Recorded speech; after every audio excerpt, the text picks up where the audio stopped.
Welcome to The Newsworthy. All the day's news in less than 10 minutes. Fast, fair, fun, and on the go. Today, what's happening at the G20 Summit, Michael Cohen's possible confession, and a breakthrough cancer drug.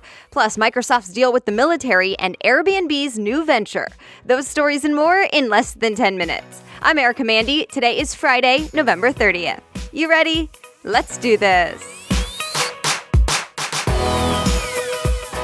Leaders of the world's largest economies are coming together today for the G20 Summit, or Group of 20. Together, the 19 countries plus the European Union make up about 80% of world trade. President Trump is at the summit now in Argentina, and there are several things people are watching closely. First, tensions between the U.S. and China over trade. President Trump plans to meet with Chinese President Xi Jinping over dinner this weekend. The big question there, will they be able to compromise? Al Jazeera reports it's the first meeting between the two since the U.S. put billions of dollars of tariffs on Chinese imports and China retaliated.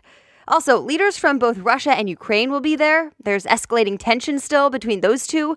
Plus, last night and last minute, President Trump canceled a meeting with Russian President Vladimir Putin, saying it's because of how Russia has been treating Ukraine. And there's more. Saudi Crown Prince Mohammed bin Salman, aka MBS, will also be there. He's dealing with his own controversy over whether he ordered the killing of journalist Jamal Khashoggi. A lot to watch here, to be continued. Michael Cohen made a surprise confession. The president's former personal lawyer pleaded guilty yesterday. He says he lied to Congress about Russia business dealings. Cohen now says he was still working on getting a Trump Tower built in Moscow well into the 2016 presidential campaign, even when he and Trump at the time were saying there were no business dealings in Russia.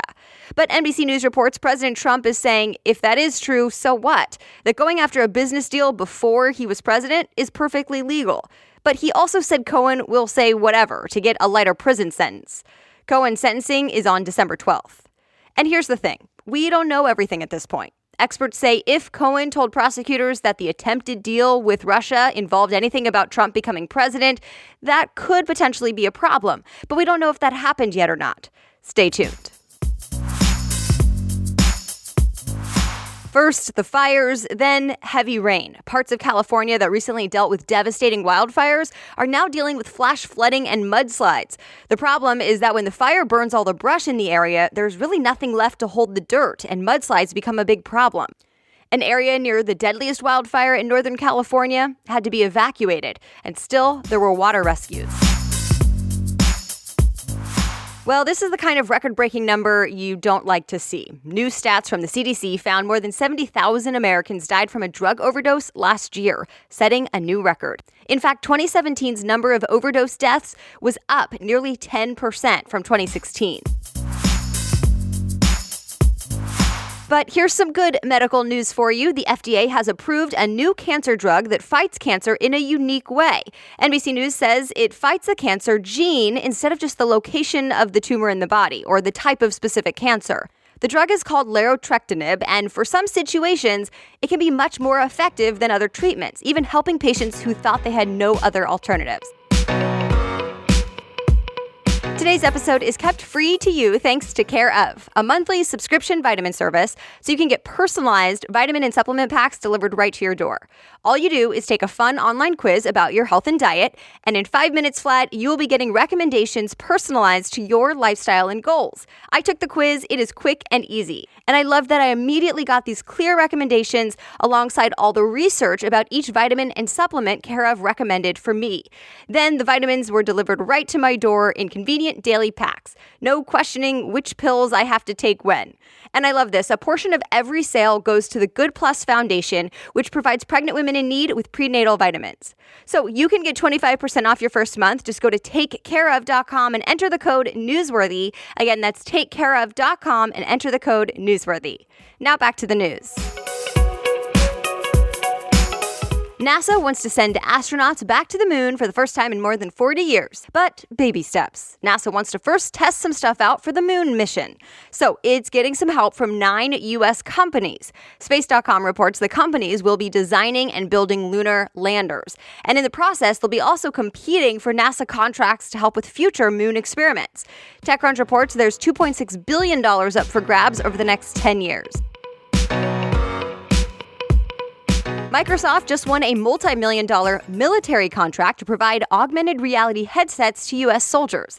The Army told Bloomberg the AR headsets will be used for combat missions for the first time, as well as continue using them for training. They'll apparently have night vision and thermal sensing, hearing protection, and even do things like measure soldiers' vital signs and look out for concussions.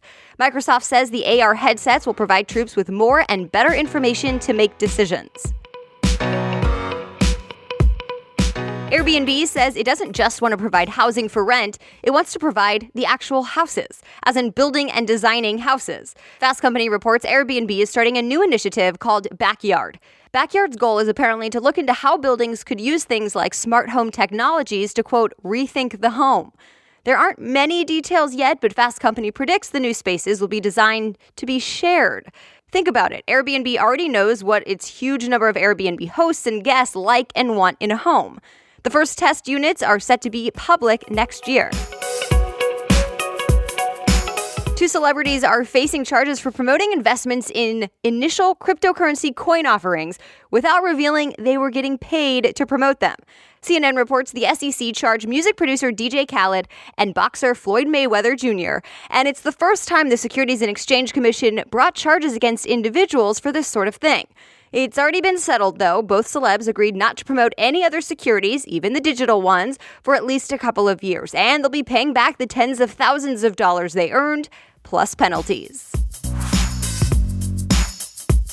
NBA star Steph Curry just responded to a 9-year-old's letter that sort of called him out. The young girl wrote Curry to say she's a big fan and a basketball player herself, but when she went to go buy his latest brand of shoes, there were only sizes for boys. So Curry is making it right. Mashable reports he wrote her back and told her the smaller sizes are now labeled for girls on the website as well, which is true, I checked. And he went further. He's sending her a pair of the shoes, plus she will be one of the first to get his next shoe, the Curry 6. And he told her she should be ready to be in Oakland on International Women's Day, March 8th, for a special trip.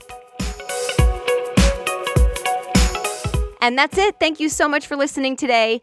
As always, if you want to read more about any of the stories mentioned, I list all the sources and story links for you in today's show notes. Just head on over to thenewsworthy.com, click episodes, and look for today's date.